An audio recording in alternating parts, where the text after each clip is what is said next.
नमस्कार, मैं हूं नाजिया और आप देख रहे हैं कैपिटल टीवी। हम कोविड-19 के रूप में एक ऐसी बीमारी से जूझ रहे हैं जिसकी इतिहास में दूसरी कोई मिसाल नहीं मिलती। लेकिन सच्चाई तो ये है कि ऐसी बहुत सी बीमारियां हैं जिसका प्रकोप हमारे पूर्वजों ने झेला है और उनके बैक्टीरिया हमारे बीच आज भी मौजूद है। ऐसे में ये सवाल आपके मन में जरूर आया होगा कि कोरोना महामारी के अलावा और कौन कौन सी महामारियों ने देश और दुनिया के काले इतिहास को रचा था। आज कहानी ऐसी ही 4 महामारी की। मनुष्य का इतिहास निर्माण के साथ साथ विध्वंस का भी इतिहास है। यह विध्वंस कभी इंसान के अपने हाथों हुआ तो कभी प्रकृति के हाथों। जिनकी उम्र इस वक्त 60 या उससे कम है वो मुमकिन है अपने जीवन काल में पहली बार ऐसी किसी त्रासदी का अनुभव कर रहे हैं। एक वायरस जिसने एक साथ पूरी दुनिया पर हमला कर दिया। लेकिन ये कोई पहली बार नहीं है। इतिहास में पहले भी कई दफा ऐसा हुआ कि पूरे के पूरे गांव, शहर और आधा मुल्क किसी खतरनाक जानलेवा वायरस की भेंट चढ़ गया।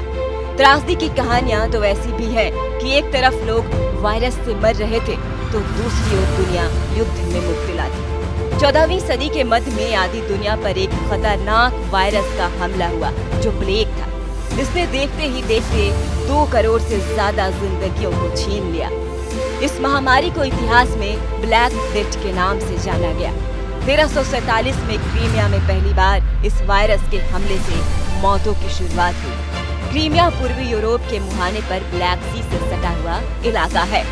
वहां से जाने वाले गुलामों के जहाजों के जरिए ये वायरस अफ्रीका, इटली, पूर्वी एशिया और फिर पूरे यूरोप में फैल गया। इस महामारी के चलते यूरोप की 50 से 60% आबादी अचानक ही खत्म हो गई। गांव के गांव, शहर के शहर वीरान हो गए। 541 ईसा पूर्व में फैला एक और प्लेग, जिसे इतिहास में ब्यूबोनिक प्लेग के नाम से भी जाना जाता है। इस प्लेग का असर इतना खतरनाक था कि 1 साल के भीतर बाइजेंटाइन की 1/4 आबादी भेंट चढ़ गई और काल में समा गई। इस महामारी में 2.5 करोड़ लोग मारे गए थे, जबकि उस वक्त तो दुनिया की आबादी भी इतनी ज्यादा नहीं थी। तीसरी खतरनाक महामारी थी स्पेनिश फ्लू, जिसका पहला केस 4 मार्च 1918 को अमेरिका के कैंसस में एक आर्मी कैंप में मिला, जब कैंप के लिए खाना बनाने वाले खानसामा अल्बर्ट गिचेल बीमार पड़ गए और देखते ही देखते सब के सब इस स्पेनिश फ्लू का शिकार हो गए थे। 11 मार्च तक ये वायरस न्यूयॉर्क के क्वींस तक पहुंच चुका था।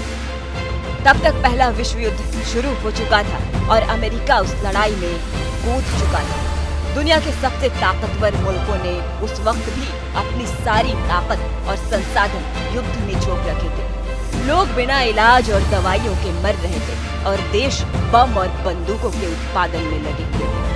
स्पेनिश फ्लू मानवता के इतिहास में एक ऐसा काला अध्याय है जिसकी मिसाल कहीं नहीं मिलती। जुलाई 1969 में ब्रिटिश हांगकांग में एक और फ्लू मिला, जिसके फैलने की वजह थी H3N2 नाम का एक वायरस।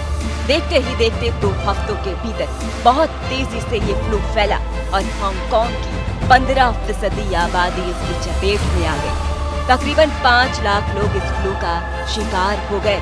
लेकिन गनीमत ये थी कि ज्यादा लोगों की मौत नहीं हुई। कहने को तो इस फ्लू से पूरी दुनिया में 40 लाख लोग मरे थे, वो भी तब जब दुनिया की आबादी बहुत कम थी। लेकिन विज्ञान, चेतना और सूचना के साधनों का प्रसार तब तक हो चुका था और खबरें आग की तरह पूरी दुनिया में वैसे ही फैल रही थी जैसे आज कोरोना वायरस की खबरें पूरी दुनिया की अखबारों और टेलीविजन स्क्रीन की सुर्खियां बनी हुई है।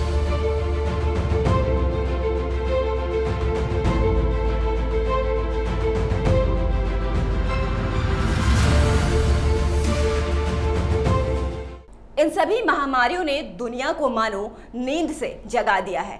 इंसान ने प्रकृति पर विजय तो हासिल कर ली है, लेकिन कोई भरोसा नहीं कि कब कौन अदना सा वायरस मुंह उठाकर खड़ा हो जाए और अपने सारे विकास का मेडल अपने सीने से सटाए हम एक पल में कब्र में लेट जाएं।